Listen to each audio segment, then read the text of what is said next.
Hello, hi guys. How's it going, you all? How's it going?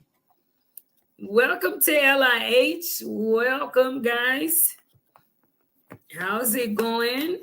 And definitely thank you guys for joining me here on this channel.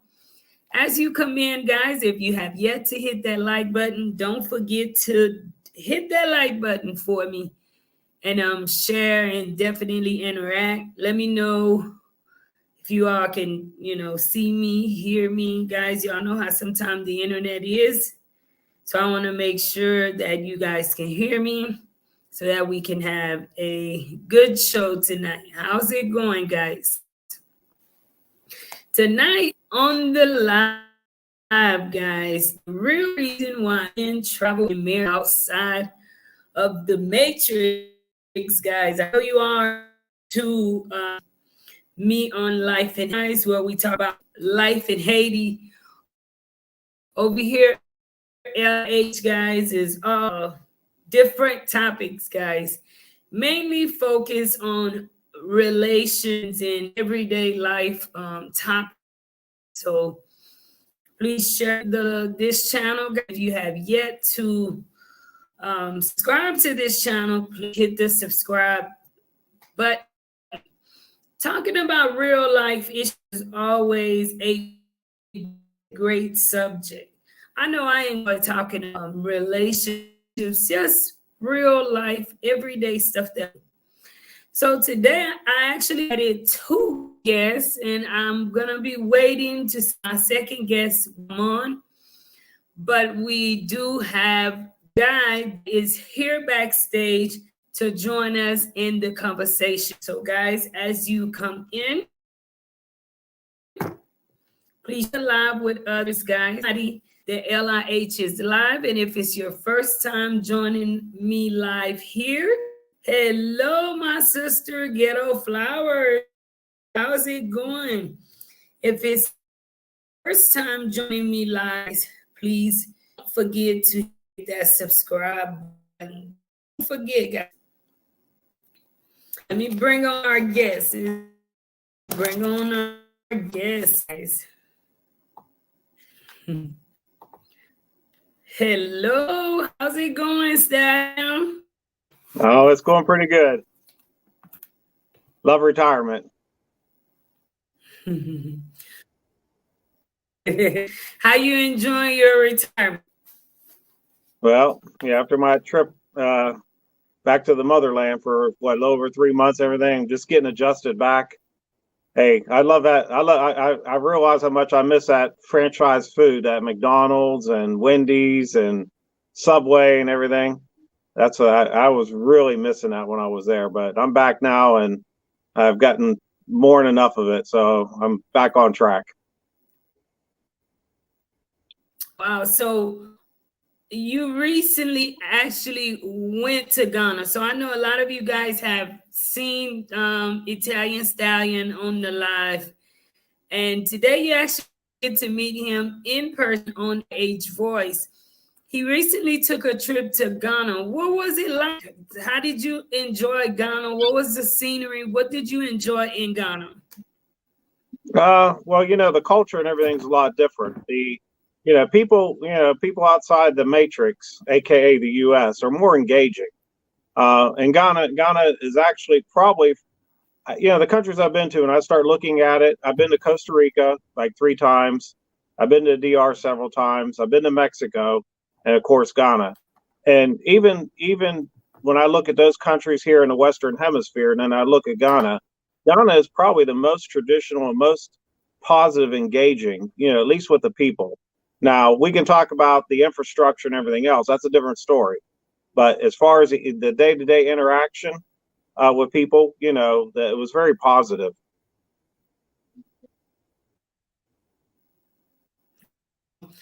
So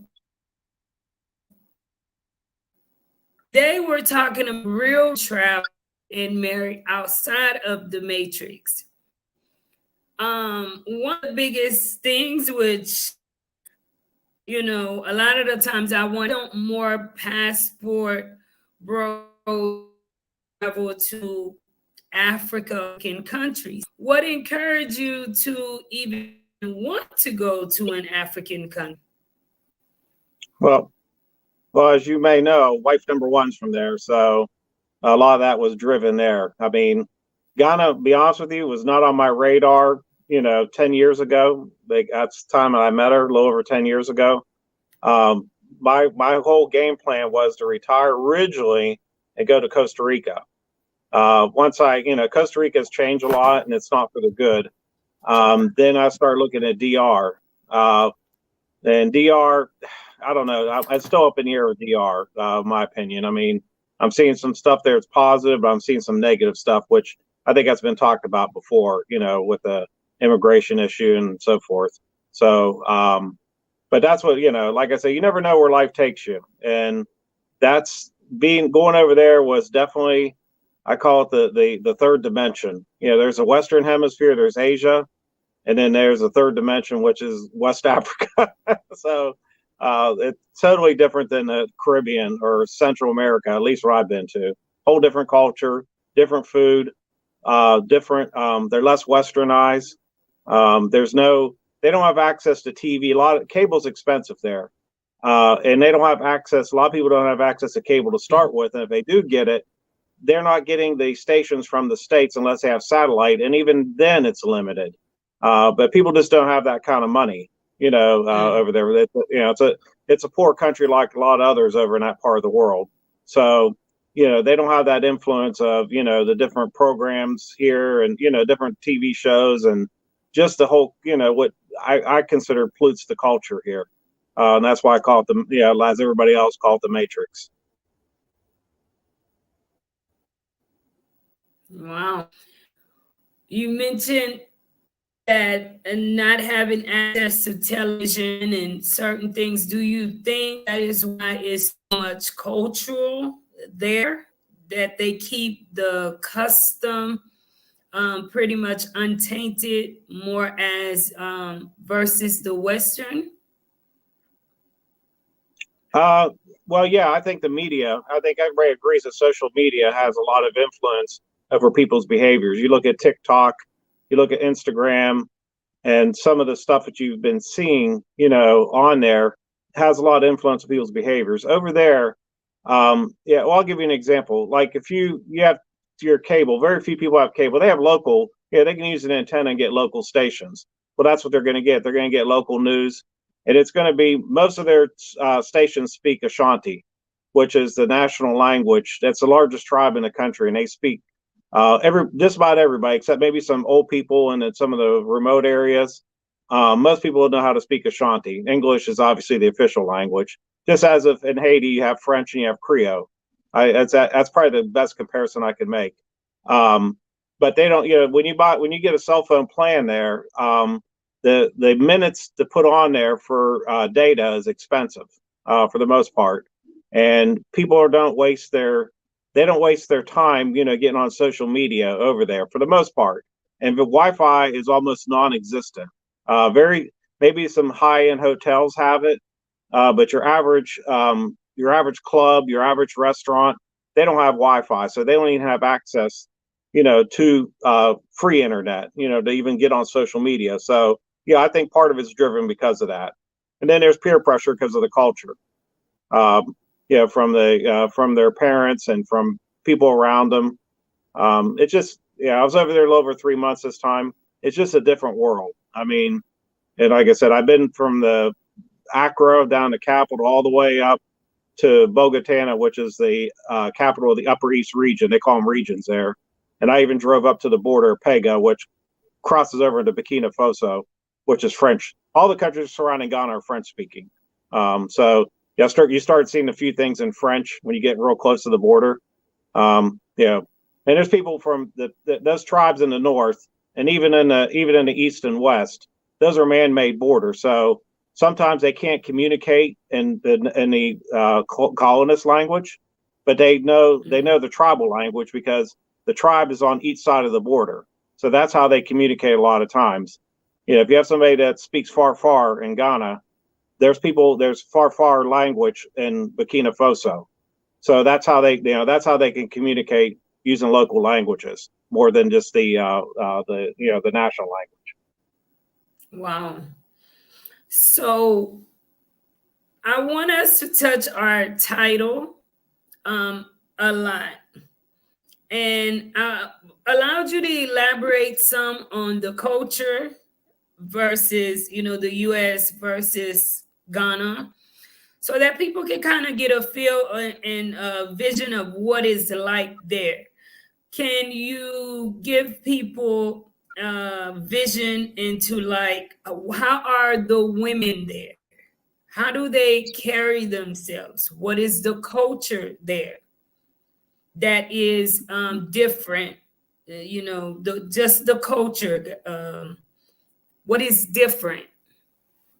Yeah, I'll just put the whole West, versus West Africa. At least I'll use Ghana because I know that like the back of my hand now.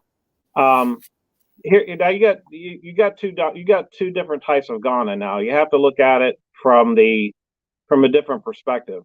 You have the North and the South, and there's some divisions there in culture and tribes, resources. A lot of times the complaints made that the ruling party, maybe the president or high officials are not from the North, that are in that party. The resources stay in the South, around Accra. And I've seen that firsthand. Accra, there's all kinds of road going up and being repaved and, and so forth and so on. You go to the North, I only seen construction on one road. So, with saying that, there's a difference in behaviors with women. The women in the North are, and I'm going to say, maybe, I don't know, going maybe 100, 200 miles to the south from Burkina Faso. That would encompass Bogota, obviously, Wa, which is the capital of the Upper West. The biggest city in the north, it's a northern region, is Talmi. And I call it the Muslim capital. There's a more concentration of Muslims there than anywhere in the country, and there's more to the north. There's a religious divide as well. There's more Muslims in the north as a percentage than there are in the south. So, mosques are on every corner. People are praying, different times of the day. Some women are covered up, some aren't. It's a different world. But the women in the north most of them are pretty much traditional. What I mean traditional, they culturally will allow you to have more one wife. It's not a big deal. Obviously, you have to get people have to be in agreement, whether it be in the family, family members, that being the fathers, obviously, and the mothers, as well as the women themselves. And I've seen that firsthand. I mean, it was just like, it was right there. The South, well, let me go with the North too. The North, the negative about the North is the women aren't real fashionable because a lot of clothes there are the clothes they get over there, at least in the North, they're not new clothes. They don't have a lot of new clothing stores. All that stuff has to be imported in, obviously. A lot of clothes the women wear in the North, a lot of them are either used, coming from the States or Canada, or they're handmade. There's a tailor on every corner. I mean, just like a gas station, there's one on every corner, or a convenience store. There's a tailor. Tailors are everywhere in the North, especially. So there's a lot of clothes made by hand. I had a couple smocks, their traditional clothing, made for me before I left. I got here. Those are for like special events, funerals, those type of things. But the women in the North, like I said, they're pretty traditional. They're pretty humble for the most part. There's exceptions to the rule for everything I'm saying now. The South is a little bit more westernized, if you want to call it that. I'm going to say Accra. And the only reason I say that is because there is a lot, because it's a capital and you have a lot of embassies, all the embassies around the world there have, locations there, or obviously in Accra. There's a U.S. embassy, the Canadian embassy. I've seen an Iranian embassy there, located in the country. And there's a whole bunch of different, embassies there. Well, because of that, you're getting a lot of different international people in and out of the country. So there's a little bit of influence from the West and other parts of the world in Accra itself. And that kind of spills off to, some of the women and everything. They're a little bit, they're more likely to wear more makeup than they are in the North. I guess that's a thing. They're more likely to be more fashionable because there's actually clothing stores, there's malls in the South they can go to. I think Accra's got I think now they only had one in 2016 when I was there. I think now they got like 4. Now these malls are small; they're like oversized shopping plazas, but you can go indoor and most of them have restaurants in there too. But we're not talking about we're not talking about a big place, 2-story and so forth. These are pretty much flat, one level. It's probably a quarter of the size of most of the malls in the U.S. So there's clothing stores; they sell new clothes there at those stores, so they have access to it to buy those clothes. So from that end of it, yes, that's kind of the difference, that I see. There's a lot more immigrants there from other countries in Accra. There's some in the north too now, I found out this time. But they're, obviously when people are coming from other countries in the region, they're looking for work. And so there's a large population of Nigerians there. Yeah, that's a whole different story, which I won't get into. There's some issues there. It's regional in that part of the world with some of these countries, but there's a lot of different nationalities, people from other countries other than Ghana and Accra, and you'll see it every day, everywhere you go. So there's a lot of people from Lebanon, a lot of Lebanese businesses there. There's some from India. It's just kind of a mix. There's a lot of Asian there at this point, Thai, Chinese, and I think they're in every country in the world. But you'll see a lot of different types of nationalities in Accra. That the north is totally different. There's very few immigrants there from other countries. Maybe from a couple of the countries to the north that come over. Maui, I know there's some people there, looking for work. Maybe some people from Burkina Faso, but it isn't like in the South. The South is like a whole. It's almost like night and day in that part of the world in that country. Wow. So you've been to Dominican Republic and you've been to Ghana. One of the things I heard is the fact that a lot of the times the guys choose to travel more towards like Brazil, Colombia, Dominican Republic. Having Dominican Republic, can you tell me why do you think a man would go to Dominican Republic versus Ghana? Ghana's Dominican Republic. Well, one, it costs less. I mean, let's talk about the economics. The fly from the States over to Ghana is an overnight flight. Most of the time you'll fly to New York to go, and it's usually at night, 10, 11 o'clock, you go on a plane in New York, and you're there in the morning in Accra, 8, 9 o'clock. It depends on the time, because we have the daylight savings time here where they don't. So that it's a cost. There's cost. There's time, because now you're looking at a day up and back. That's 2 days off your vacation right there. The other part of it is there's really no Americans over there for the most part. Now the president, I'll take that back. The president had back in 2020, it was the year of the homecoming, where 400 years, and we're going to bring back all the diaspora from Canada and the U.S. and every country, in this part of the world to come back to Ghana to live. There was some people that took advantage of that did come back.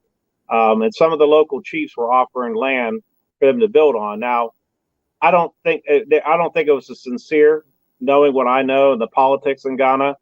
The president there, Nana Akufo, if I can pronounce his name right, he's part of a conservative party. They're in power in Ghana. He's added, his behavior is a little bit like Trump, I guess, if you were to just look at it from that standpoint. So, he likes talking a lot. He likes showing off. And, he talks big. that. So yeah, my personal opinion on it, I think he did it more for economic reasons because he wanted Americans to come over and settle to put money in the economy. It wasn't so much about come back, we welcome you, and all that kind of stuff, because there's enough YouTubers out there that Americans have been over there, have horror stories, and I don't like to get into that because those are some of that they created themselves, not understanding the culture there and how things operate.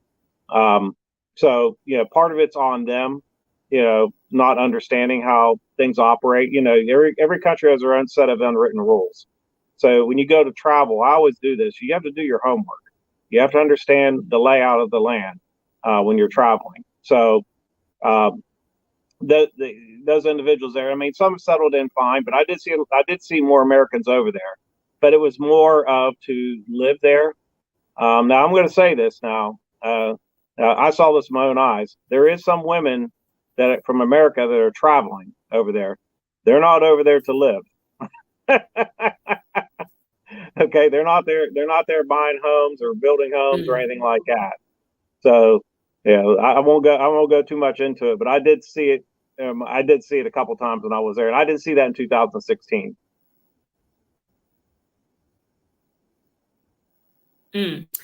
So let's get into the real topic. Why is it that, I mean, basically all over YouTube, we're hearing and we're seeing how a lot of the guys are, there's just a war, like you got the women from the US that to cash passport bros, and you have passport bros that continues to defend themselves. What is the real reason why men travel in outside matrix? Can you give me 3 reasons? And I pause in between. I can interact with you because you have a little bit of my own opinion. Okay. Well, let me put a disclosure in here before I go any further. They do that disclosure when you have a guest on different programs. They'll say the views and opinions, in this case of the Italian Stallion, do not represent LIH voices or our host or anybody else comes on this panel. So this is only coming from the Italian Stallion. So with that out of the way, let's the game begin. Well, what I'm getting ready to say now, this applies equally. Okay, what I'm getting ready to say now applies equally to women. Okay, the women are, what I'm getting ready to say, the women are doing the same thing. It's just not as a great as a percentage. And I could give examples later if you like. And I don't want to get too much into that part, but for the men, I pulled up some statistics here earlier today because I knew we were going to be on this evening, and I know just talking to other guys, and I even have my own stories I can tell, my own experiences. I pulled up something off of the Journal of the American Medical Association, which is a pretty credible source, and it made a reference in here. They did a survey with men between 2016 and 18, and they were saying that among men, how can I put this? I'm trying to figure out how I can put this, try to be politically correct. They were having a lack of sex. And, from 2016-18, and the percentages were, in 2016 was 18.9%, versus in 2018, 30.9%. Okay. So basically what they're saying is that men don't have access for whatever reason, which I know there's reasons behind it. I can only make educated guesses that, they're not having sex. They're not having, the love and the intercourse and everything that goes with it. And that's coming from the Journal of the American Medical Association. So let's put that as reason number one. Did you If, need to did did you need to travel that? Did you really need to go abroad just for sex? well, there's different groupings now of these, and again, this applies to women too, because this happens. The women doing the same thing. It's just that again, it's not as a greater percentage. I will grant that if I had to take a guess, I'd say 75% to 25. Okay, 75% being men. Okay, so that might be one of the reasons that they travel, because what I just mentioned earlier, Maslow's hierarchy theory, one of the needs, is sex. Whether you doing it, fall in love with a woman and you have it, or dating, or you pay for it. That's just a reality. That's just real talk. You're going to have to, the guys get pushed up against against the corner. They're going to do something. So that's an outlet. I think that some of the men are doing. I don't think all of them. Now, I think that there's another group of men that travel, and they like the environment, they like the culture, they like the food, they like the friendliness. They may meet somebody. They may meet somebody there and have no intention of doing what I just said earlier, and some, it happens. Nature takes its course. Man meets woman, and that's it. So I mean, it differentiates. And then some people, here's a third person. Here's a third that they never talk about. There's people that actually travel for economic reasons only. And I've read enough information on this. And it could be somebody single or a couple. In the United States, the average Social Security check is about $1,600. Okay. Now, anybody with a quarter of a brain knows you can't live off $1,600. Even if you owned a house that was paid for, a car that was brand new when you retired, you pay cash for it. You had no credit card debt. To live off $1,600, and most, in the big cities, I know you can't do it, but even in the rural areas, it's hard, because you're still going to have property taxes on the house in most states. You're still going to have insurance on the home in case it catches fire or whatever may happen. If you have a car, even though it's paid for, you still have auto insurance. You still have to pay medical. If you get your Medicare, you still have supplementals that, if you want the enhanced insurance, you still have to pay for that. Of course, food and, electricity and all that. $1,600 is not cutting it. A lot of people, if you read up online, a lot of people are moving exclusively for that reason.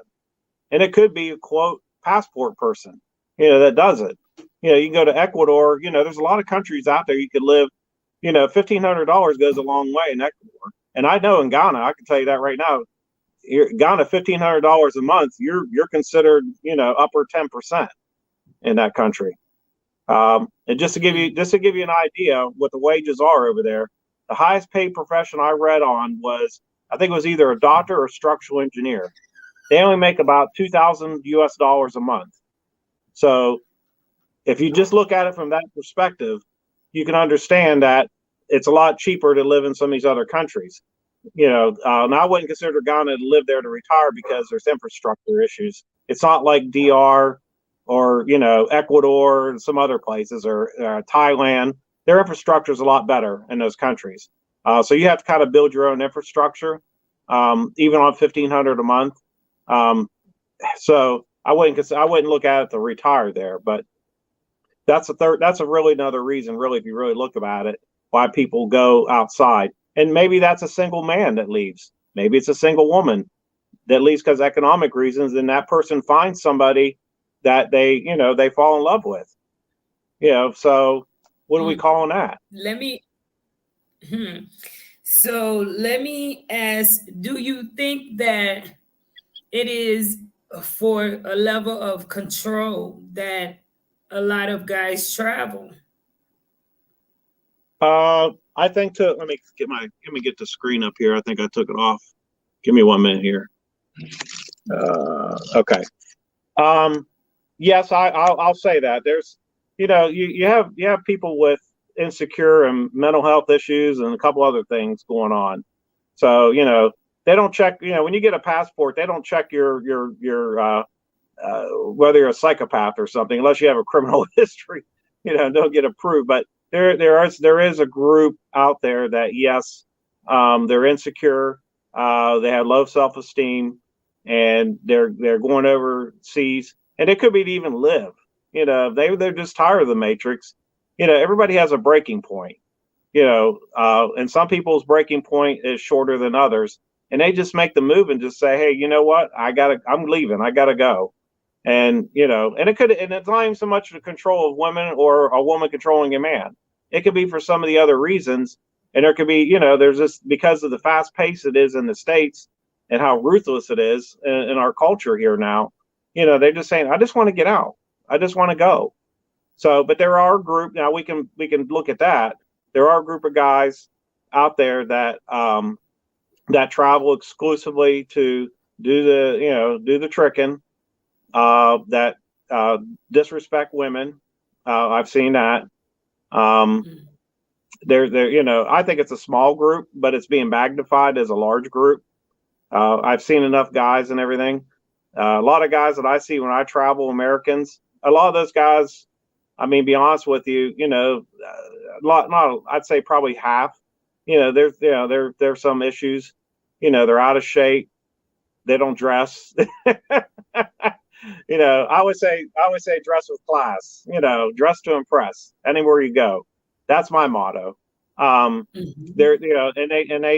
the problem is that they have to, some of the guys and women, they have to look at themselves in the mirror and say, well, if you weren't attractive in the United States, there's a good chance you're not going to be attractive abroad. And that's where the money comes in at.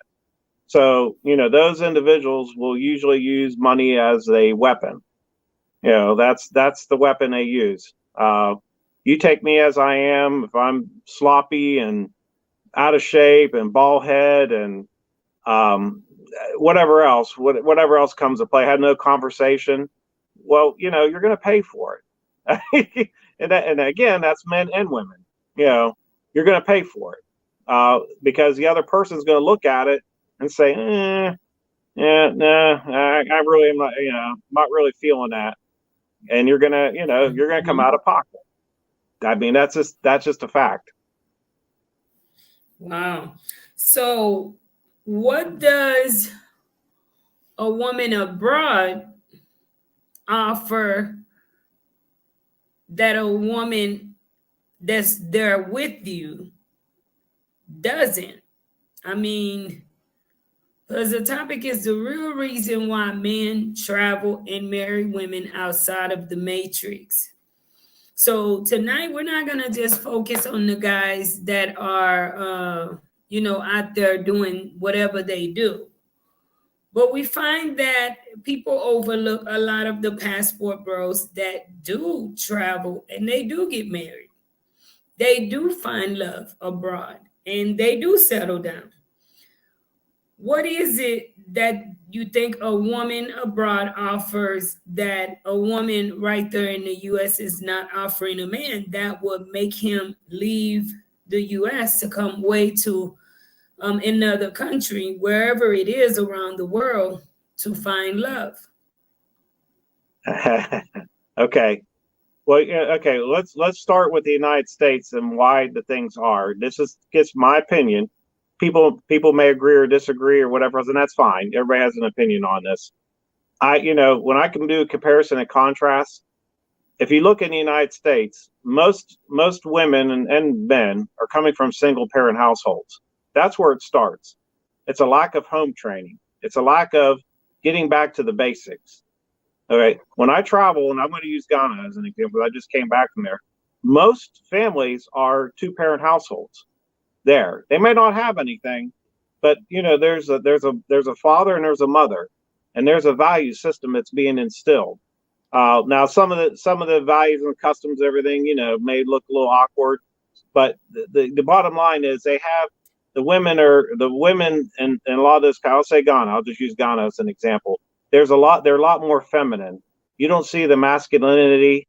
And when I was over there, I met a lot of people, and here in the States, when you meet women here, one thing that turns me off personally, when a woman uses the word MF, that is such a turnoff. That is like a lack of class, a lack of anything. And a lot of them, I don't think, realize that. How, Now if it's a guy, if it's a Pookie or Ray Ray, hey, it doesn't matter to them. But if you got a guy that's really about something, they don't want, that's really, if a guy says it to each other and some other words, among men, that's more masculine. But when a woman does it, there's a little red flag, at least with me, that pops up, and you start looking a little bit closer, and a lot of those women, be honest with you, are raised from, and I could just show my own dating, my past, a lot of them come from single parent households. There's no structure. And that's why you see the violence here in the States as high as it is. You see more, you see crime, women on women crime. I've had it right here in my city. A girl shot another girl over something stupid when I was gone over in Ghana. There was another one as a teenager. It was on national news. They had a great big butcher knife. It was about 3 miles away from my house where I'm at now. Was getting ready to stab a girl. These are teenage girls. And, if you start going back and you start asking questions, they come from single parent households. As a matter of fact, the girl that got shot by the police at that time, I think it was maybe a year ago, 2 years ago, the time she got shot, she was a foster care because her mother was out of control. She got taken away from her mother, and she was in a foster care house, and that's where the incident happened at. But that was on national news because they had the body camera and everything else. So I think a lot of it starts there, and a lot of women I don't think realize, at the end of the day, these are going to be issues in the future. And some men have just said the ones that have money and a passport, they're gone. If they can get out of here, they're doing it. This is like my friend called it a long time ago. He called it a work camp in the United States. This is a place to make your money, but to have a quality of life, if you really, really look at it, and what's really important, it's not here for the most part. There's exceptions to the rule, but it's really not here, and that's why I think a lot of guys are traveling. And just to compare and contrast, Ghana, most of the women there don't wear piles of makeup. They have natural beauty. They just carry themselves in a different manner. They might not have anything, but they just carry themselves in a manner. It's like, to a man, it's appealing. It's like, okay, I know you don't have anything. I'll take care of you. Excuse me. One of the issues that I have is when we hear a lot of women try to accuse women overseas as to not having anything. I guess is what you consider something. Because a lot of women, let's just say in Haiti, they come with a lot of compassion. They come with love. Naturally, they're loyal to their mates. Having access to certain things may be what they lack. But once they get that push and assistance, I believe they do a lot more with it. They're able to make, they're able to do big things with small resources because of the fact that they're not so materialistic, So I wouldn't say women abroad does not have anything. Maybe they don't have the same support and opportunity as someone in a first world country, which is, I'm going to do a different show about that, but it kind of gets me too when, women are somewhat judgmental towards the women that are foreigners, because if you gave a lot of foreigners the same opportunity, it would be something different. Yeah, I agree 100%, 1,000%, because that's actually the case. The thing when men look at women, I don't think women fully understand this. A lot of men that have their shit together and have a career and what's going on. I'm not talking about the guys that they talk about, the guys that are traveling and all doing all this other stuff, which a lot of them aren't actually, but setting that aside, the thing is, if a woman has money, the woman's not. Most women, I hate to say this, most women are stingy with their money. They're not sharing it with the man, but men will share money with women. So from that respect, if you're traveling overseas and you meet, like I said, you meet a woman in Ghana, she doesn't have anything. She works You know, she might be selling goods out in the street. She, you know, the basket on her head. She could be working at a little store. You know, a lot of them have their own. They have shipping containers, like little stores in them. They sell whatever. You know, some are tailors, some are doing tailoring. I see mostly men actually do tailoring, but there are some women that do that as well. But you know, as a man that got together, we're not. Most men are not looking unless you're a Pookie and Ray Ray. Most men aren't looking at those women and saying they don't really care about your income, because as men that have their shit together, we a lot of men take pride and they don't. You know, women don't want to share money anyways, but the men that have their shit together don't expect them to share. You know, and I can speak for myself on that. You know, personally, and I have friends, you know, as well. You know, we just don't look at that. You know, a woman might say, "Well, I got a PhD. I'm this, I'm that," and that's fine. You're not sharing the wealth with me. You know, when we go out to dinner, who pays for dinner? You know, most of the time. You know, when it comes down to, you know, if a guy's doing something nice for his wife, his girlfriend, buying clothes, who's paying for it? You know, I mean, so you know, if a woman pays for a man's dinner out, chances are it's either they have a really long-term relationship or it's a Pookie and Ray Ray. It's one or the other. You know, so. Wow. So, guys, if you have yet to give this live a like, don't forget, guys, to please hit the like button, turn on your notifications, guys, and I will be live here every Thursday at 8 Eastern. Today, the time changed because I was making room for one of our guests, but it will be every Thursday, guys, 8 Eastern time. Turn on your notifications, guys, to all, so that whatever or whenever I do release something here on LIH Voice, you will get the notifications, guys. So please interact. Why do you guys think that men travel, and even women, guys? It is not just men that travel abroad for a relationship, because a lot of the times, maybe it's because the guys, you all make louder noise than the women, but there are women that also travel abroad to find love or enjoy themselves and have fun also. So that's what we actually wanted to do, is get a woman to share her perspective, and we will do so soon, guys.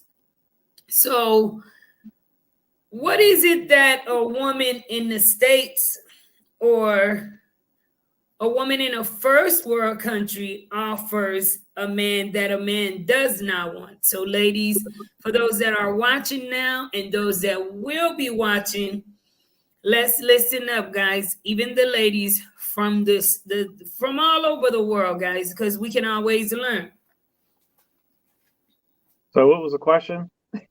what I said, what is it that a woman in the state offers that men clearly is saying, some men, especially passport bros, are saying that they highly dislike?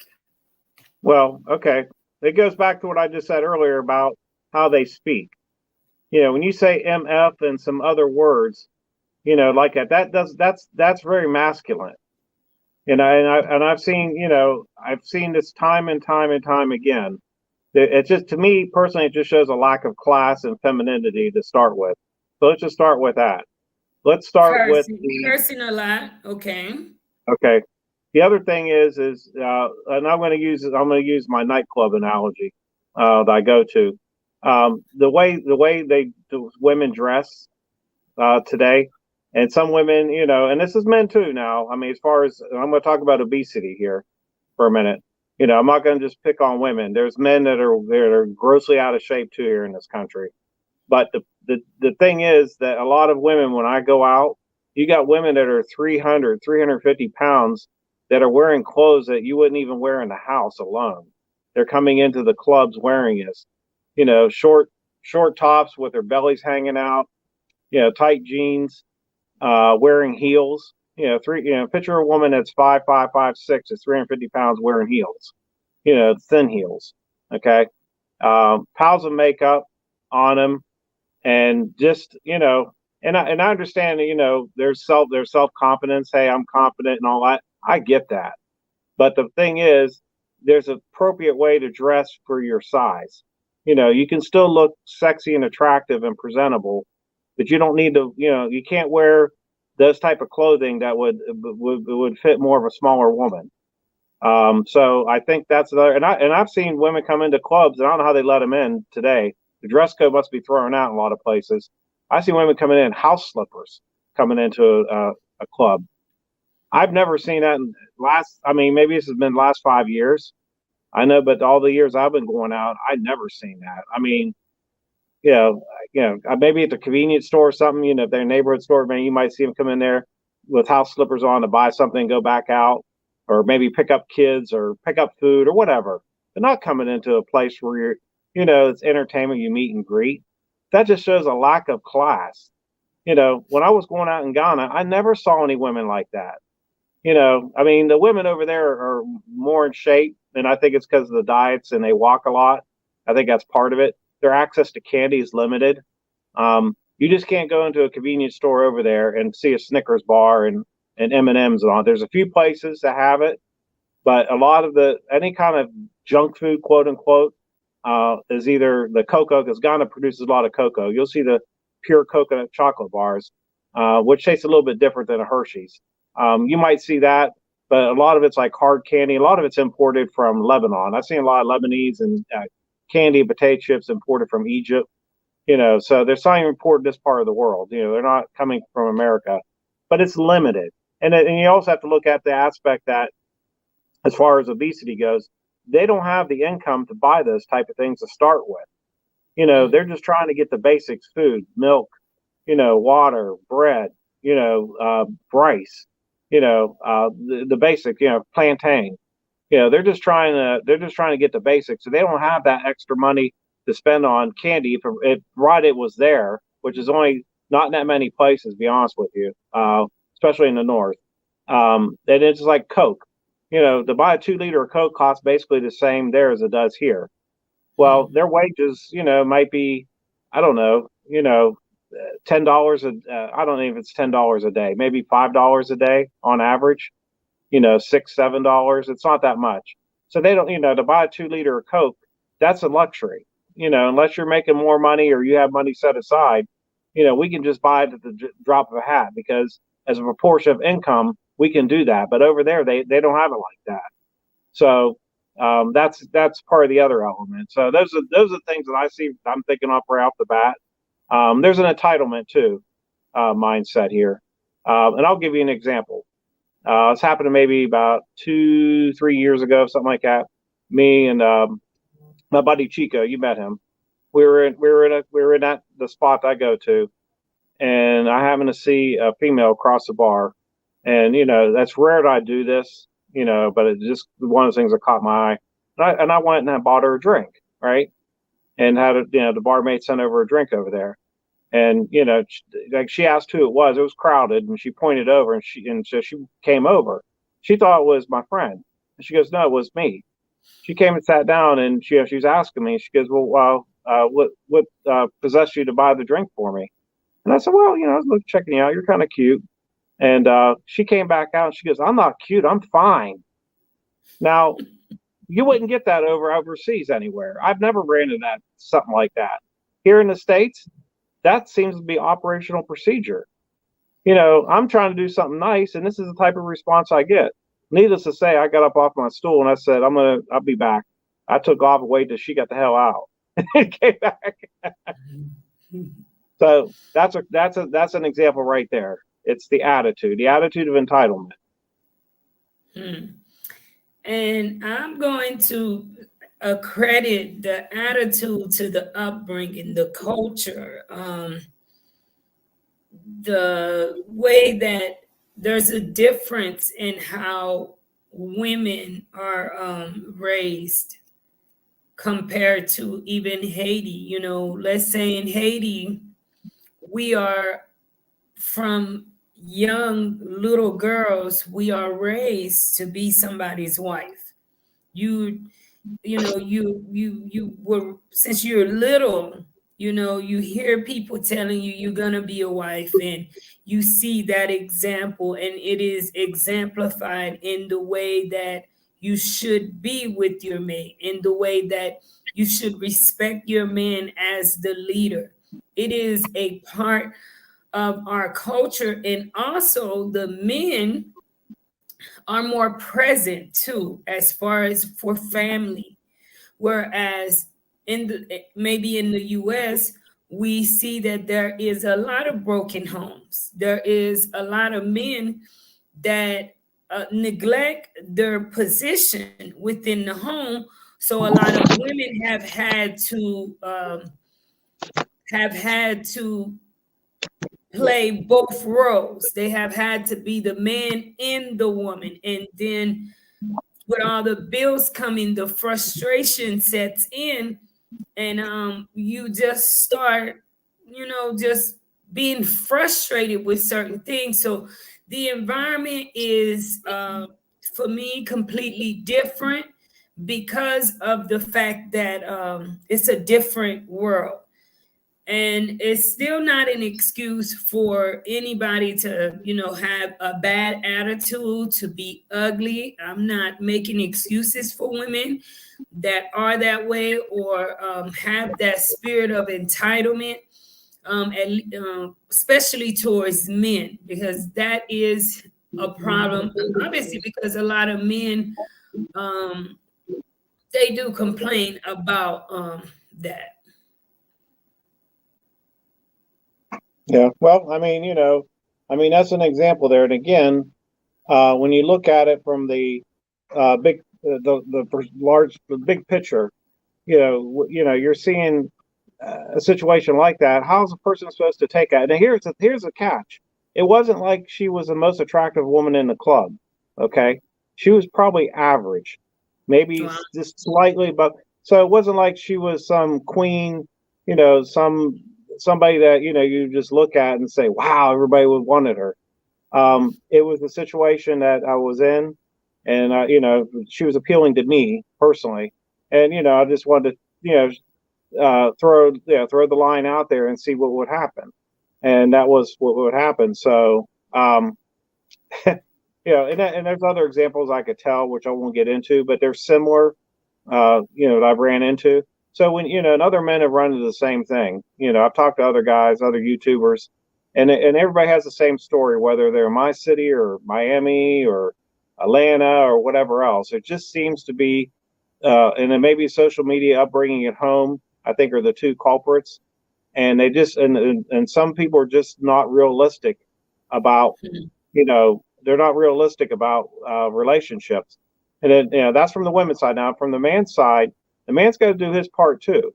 The man's got to, they got to try to keep in shape. You just can't be some sloppy guy, working some dead end job and expect to have, the 10. I mean, that's unrealistic going the other way.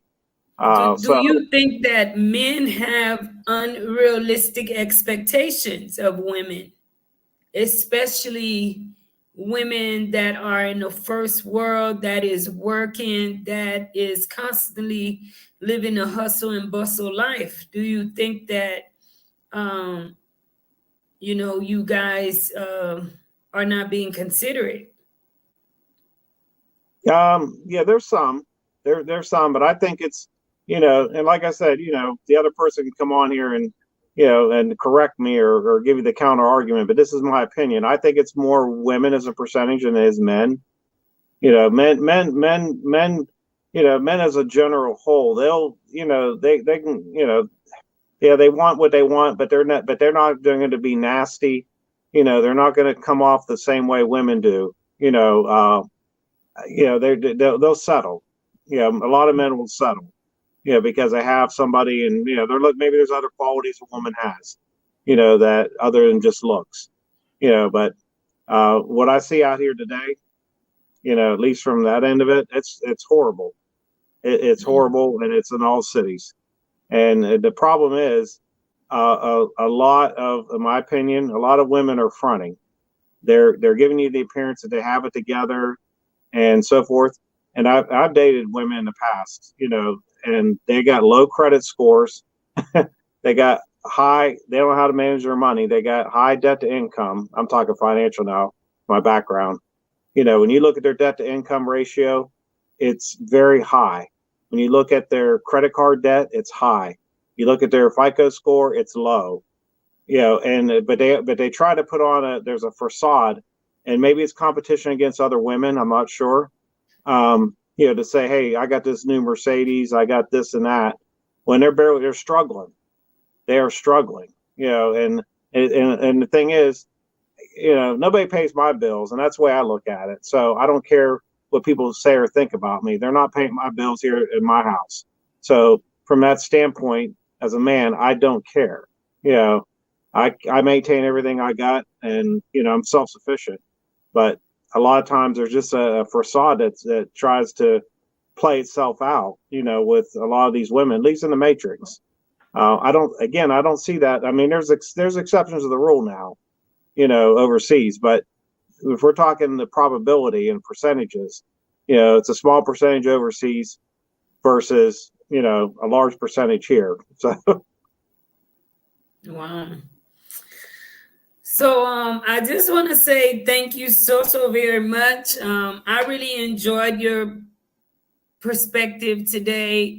We will definitely do this again, because what I want to do is have us do it again with a woman on the panel, so that a woman can also share her perspective, because women have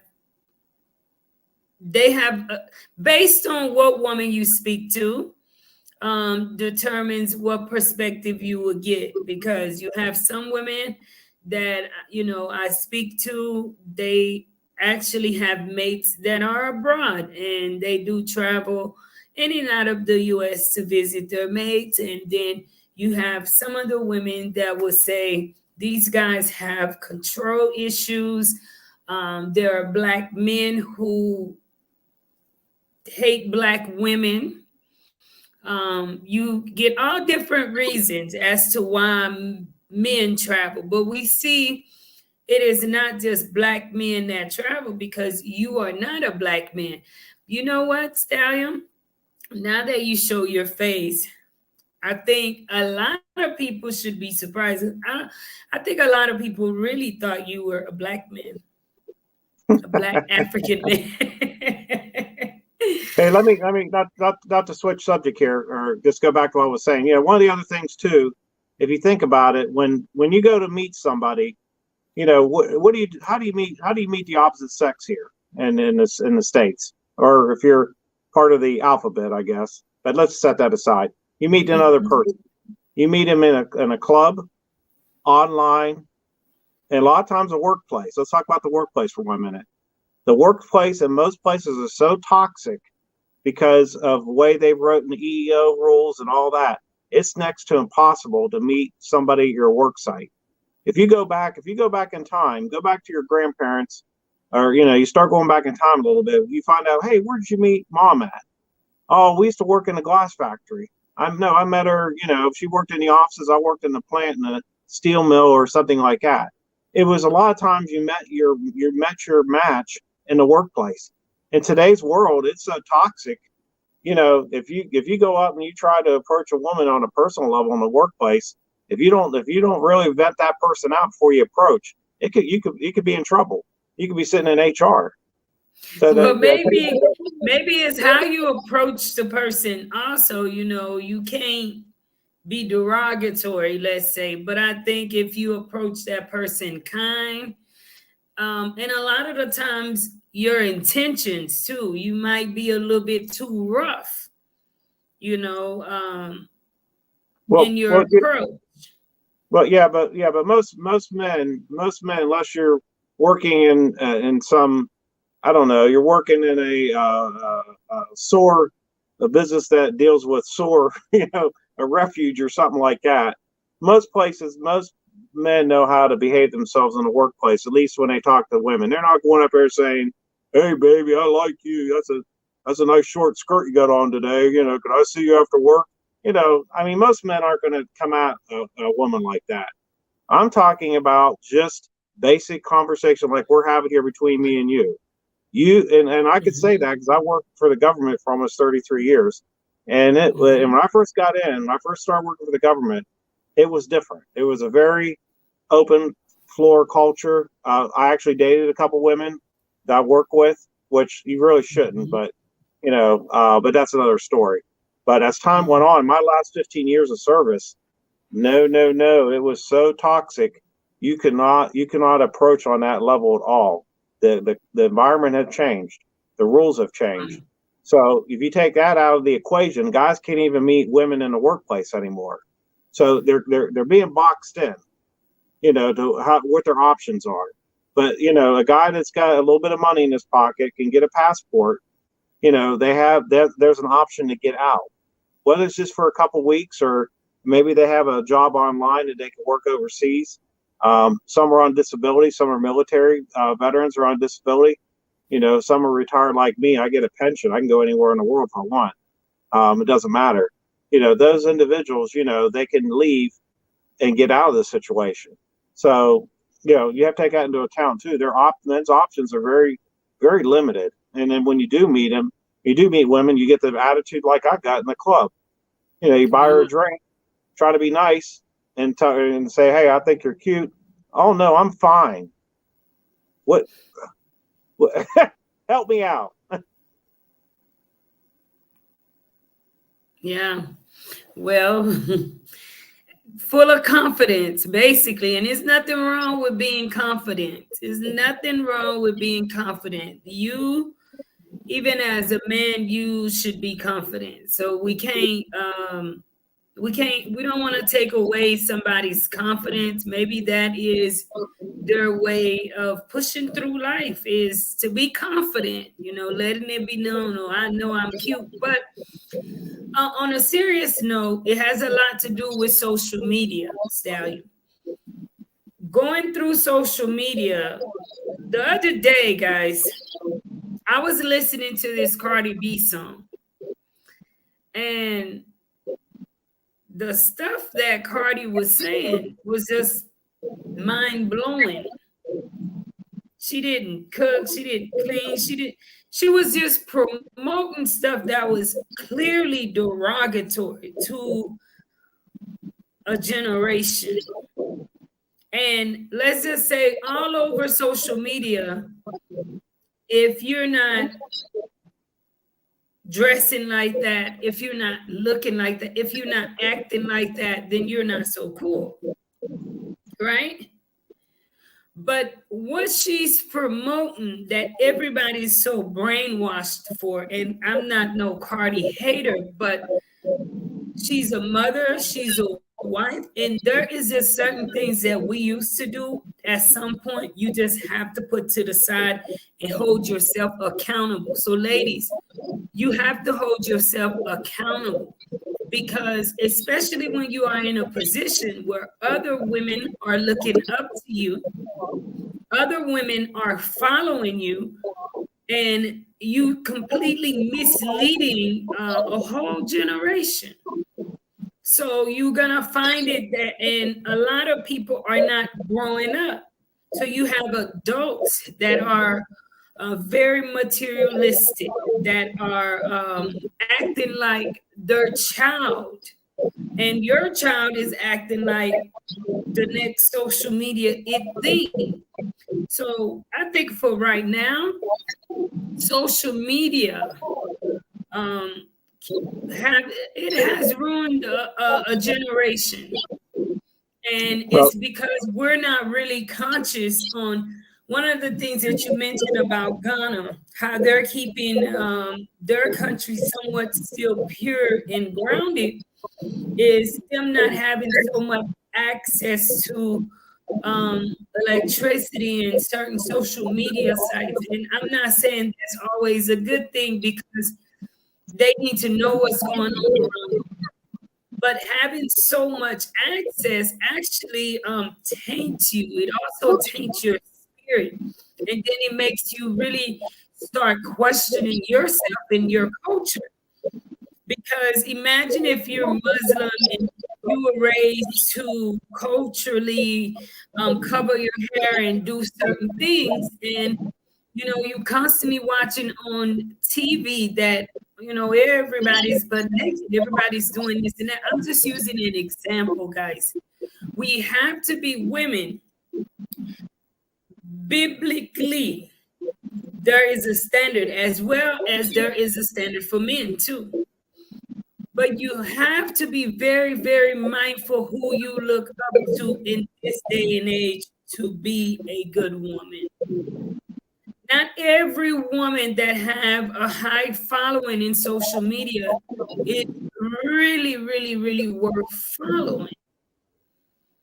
But then it also goes back to how was that woman raised and what exactly does that woman want to do with her life? What does she admire? What does she consider cool? It has a lot to do with it. So from the U.S. perspective, I think we should promote more father and mother homes.